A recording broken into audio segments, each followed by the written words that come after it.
So here we are with a look inside the box and a quick run through of the Dora Wings Messerschmitt Bf 109. It's the A and B version are able to be built from this one, and it's in 1/48 scale. So if we have a look at the instructions first, you'll see that we've got a number of sprues running from A through to G and a clear part on the K sprue. We've got one piece lower wing with a forward section as well, and the two upper parts of the wing as well.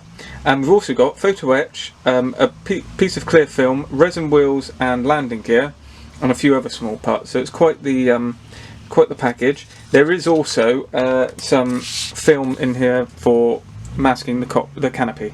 So as with most aircraft, we run through building up the cockpit, straight into the undercarriage, which is a bit more unusual, and then fuselage halves coming together. You can see we do have an engine.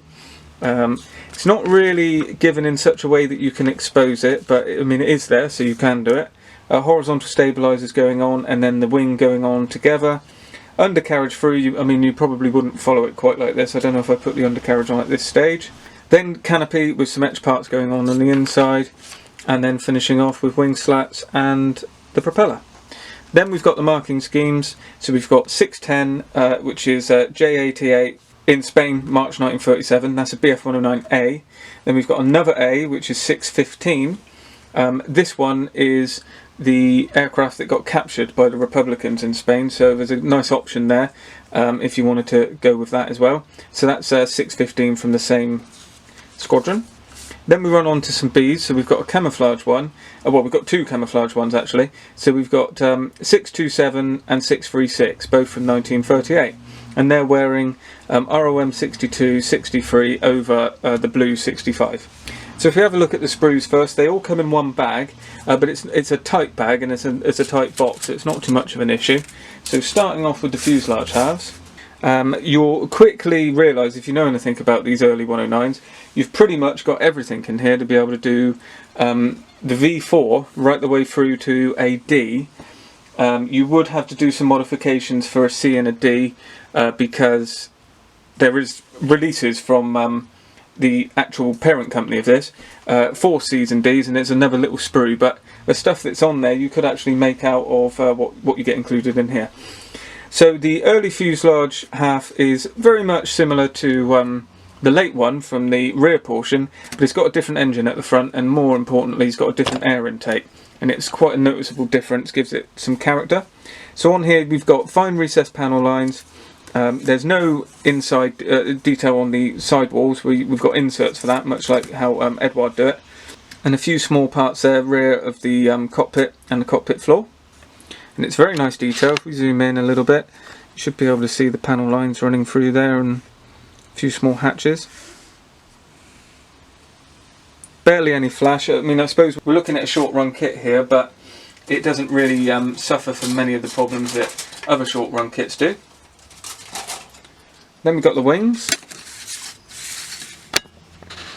So as I said before, we've got part of the lower of the cowling here, and this is where the lower intake is going to go. We've got the parts for the top of the wing, as well as bracing here for where the wing joins to the fuselage.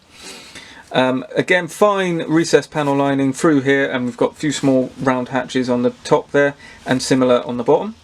It's all very, very nicely done. Again, no flash really, no massive problems, not even many mould lines. Then we've got Sprue C, which has inserts for the wheel wells, which get sandwiched between the two halves of the wings, two-part horizontal stabilisers, a rudder, ailerons and flaps, and elevators for the horizontal stabilisers. Again, as with the rest of it, all extremely well done. Small amount of flash here, but nothing to worry about. Then on to some smaller details. So this caters for quite a lot of the cockpit. We've got a nice seat there, as well as a few other small areas where they go to making up parts for the inside of the cockpit, and a few exterior parts as well. We've got the recognisable wheels that go on the inside of the cockpit. We've got a spade grip control column, as well as hopefully the more traditional one, because the spade grip is not necessarily right for all the A's and B's and D's, but we'll keep an eye out for that.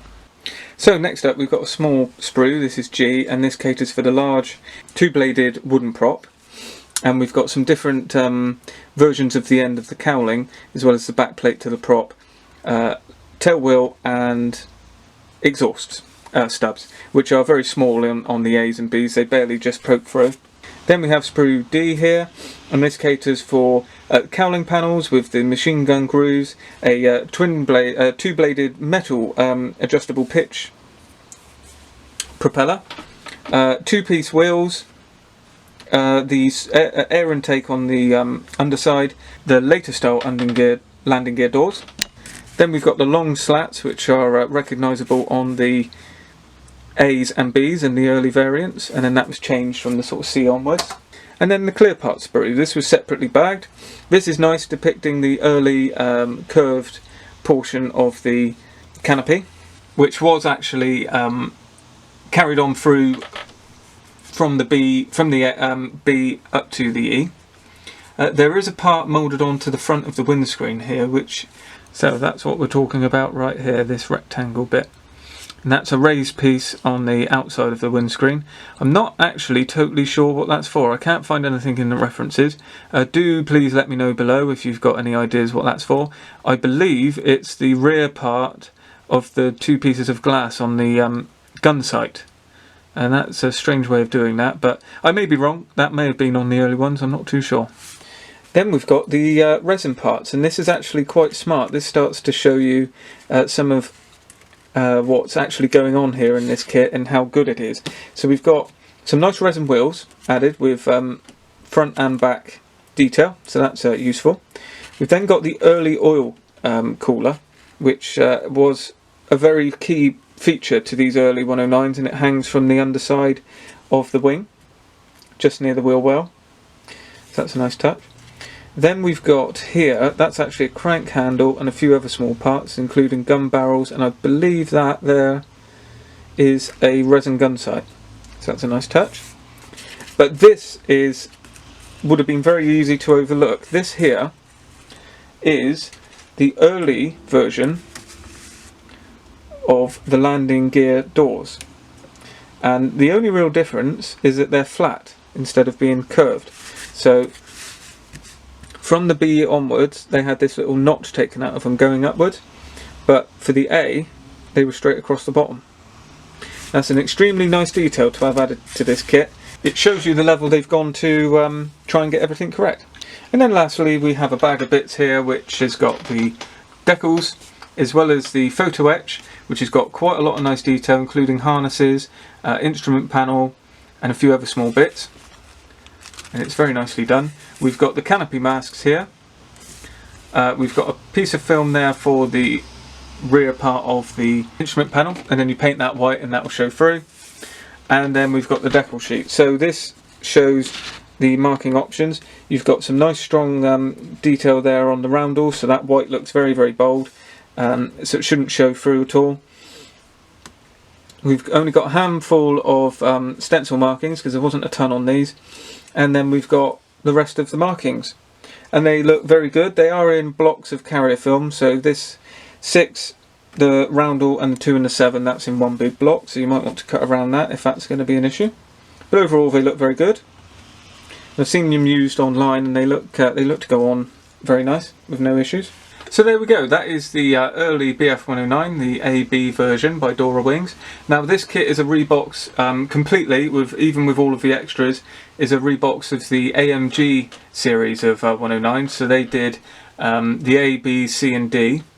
Unfortunately the C and D hasn't shown up by Dora Wings. It's been released by AMG as a Legion Condor version and as a Luftwaffe version, but they are quite hard to get hold of. There's a couple on Hannons, but the trouble is the AMG ones are actually $49.99, which isn't too bad if you consider what you get, but if you compare it to this, I picked this up on eBay from a seller called Dave Coley, I think it is.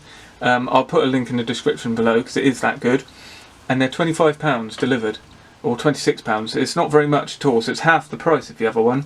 For literally the same kit, the only thing that's different with the AMG C and D is that little sprue, which, like I said, I'm pretty sure, I think you can make a Condor Legion C out of this. Obviously you'd need markings, but they seem to be slightly different, the Cs that went over there, but the only real difference is some small gun bulges for the wing guns, slats that finish sort of here, so you just have to fill that, and that's the main difference. They've got slightly more protruding exhaust stubs on the C and D. It's mainly the wing guns and the shorter slats. It's basically an E-wing, an E1 wing, and a D fuselage, which this more or less is. There's barely any notable difference. So it's something to think about. They are tricky to pick up. If you had to pay £50, you might not think so much about it. But this Dora Wings release has certainly brought them into the market. So hopefully that review was of interest to you, and if you like what you see, please consider subscribing to the channel. Check out a few of my other videos, and I'll see you in the next video.